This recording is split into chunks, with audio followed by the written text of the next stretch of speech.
Assalamualaikum warahmatullahi wabarakatuh. Saya Visiana Vela, mahasiswi jurusan Akuntansi Fakultas Ekonomi dan Bisnis UIN Syarif Hidayatullah Jakarta.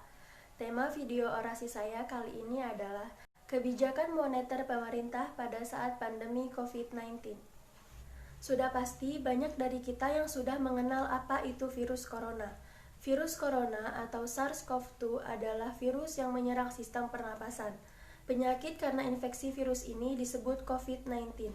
Virus corona ini menyebabkan sistem pernapasan terganggu, seperti infeksi paru-paru yang berat hingga kematian. Beberapa gejala yang ditimbulkan oleh virus corona. Gejala umum ditandai dengan adanya demam, batuk kering, dan kelelahan.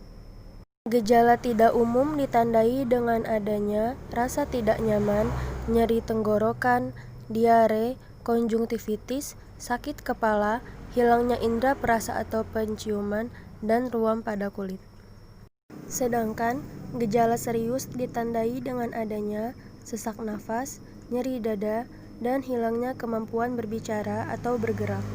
Indonesia merupakan salah satu dari 202 negara yang kini dilanda wabah virus corona. Sampai saat ini jumlah kasus positif COVID-19 di Indonesia telah mencapai lebih dari 194.000 kasus, dengan angka kematian mencapai lebih dari 8.000 jiwa dan angka kesembuhan mencapai lebih dari 136.000 jiwa. Dengan merebaknya virus corona di Indonesia, tentunya menimbulkan berbagai dampak, di antaranya dampak positif dan juga dampak negatif. Dampak positif yang ditimbulkan dari virus corona ini adalah membuat masyarakat semakin sadar untuk menjaga kesehatan, di antaranya dengan melakukan pola hidup sehat, rajin bercuci tangan, menjaga kebersihan, serta melakukan physical distancing. Di sisi lain, virus corona ini juga menimbulkan berbagai dampak negatif, di antaranya terbatasnya aktivitas di luar rumah, ekonomi yang mulai menurun, serta banyaknya masyarakat yang mengalami pemotongan gaji dan juga pemutusan hubungan kerja atau PHK. Oleh karena itu, pemerintah pun mengeluarkan kebijakan-kebijakan yang diperuntukkan untuk menangani pandemi COVID-19 ini. Adapun rincian kebijakan pemerintah untuk menangani pandemi COVID-19 ini yang diatur dalam Perpu baru sebagai berikut.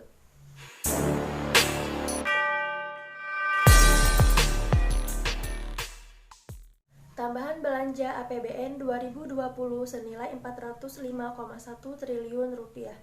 Presiden Jokowi menyatakan pemerintah memutuskan untuk menambah anggaran belanja dan pembiayaan APBN 2020 untuk penanganan COVID-19. Penambahan anggaran tersebut dialokasikan untuk sejumlah sektor, yakni untuk belanja bidang kesehatan, untuk anggaran perlindungan sosial, untuk intensif perpajakan, dan juga stimulus kredit usaha rakyat atau KUR, serta untuk pembiayaan program pemulihan ekonomi nasional. Prioritas anggaran di bidang kesehatan. Sesuai keterangan Presiden Jokowi, pembelanjaan anggaran 75 triliun rupiah di bidang kesehatan akan diprioritaskan untuk pemenuhan sejumlah keperluan, yakni perlindungan tenaga kesehatan, pembelian alat-alat kesehatan, upgrade 132 rumah sakit rujukan COVID-19, intensif dokter, perawat, dan tenaga rumah sakit, santunan kematian tenaga medis, serta penanganan masalah kesehatan lainnya. Prioritas anggaran untuk perlindungan sosial. Pemerintah akan memprioritaskan alokasi anggaran untuk perlindungan sosial saat pandemi COVID-19 ke sejumlah program, di antaranya penambahan jumlah penerima manfaat PKH, penambahan jumlah penerima manfaat kartu sembako, pembebasan biaya listrik selama 3 bulan dan diskon 50%, penaikan anggaran kartu prakerja untuk warga yang terkena PHK, pekerja informal, serta pelaku usaha mikro dan kecil. Yang terakhir, dukungan logistik, sembako, dan kebutuhan pokok. Prioritas anggaran untuk insentif dunia usaha. Pemerintah memberikan sejumlah insentif sebagai stimulus ekonomi untuk para pelaku UMKM dan dunia usaha, yang berupa penggratisan PPh 21 untuk pekerja sektor industri pengolahan, pengurangan tarif PPh sebesar 25% bagi para wajib pajak KITE, percepatan restitusi PPN bagi 19 sektor tertentu, penurunan tarif badan dari 25% menjadi 22%, penundaan pembayaran pajak dan bunga untuk semua skema KUR terdampak COVID-19, serta pembebasan PPN impor bagi para wajib pajak KITF. Prioritas di bidang non-fiskal. Pemerintah memberlakukan sejumlah kebijakan di bidang non-fiskal untuk menjamin ketersediaan barang yang saat ini dibutuhkan, termasuk bahan baku industri. Sejumlah kebijakan itu adalah penyederhanaan larangan terbatas atau lartas ekspor, penyederhanaan larangan terbatas atau lartas impor, serta percepatan layanan proses ekspor impor melalui National Logistic System.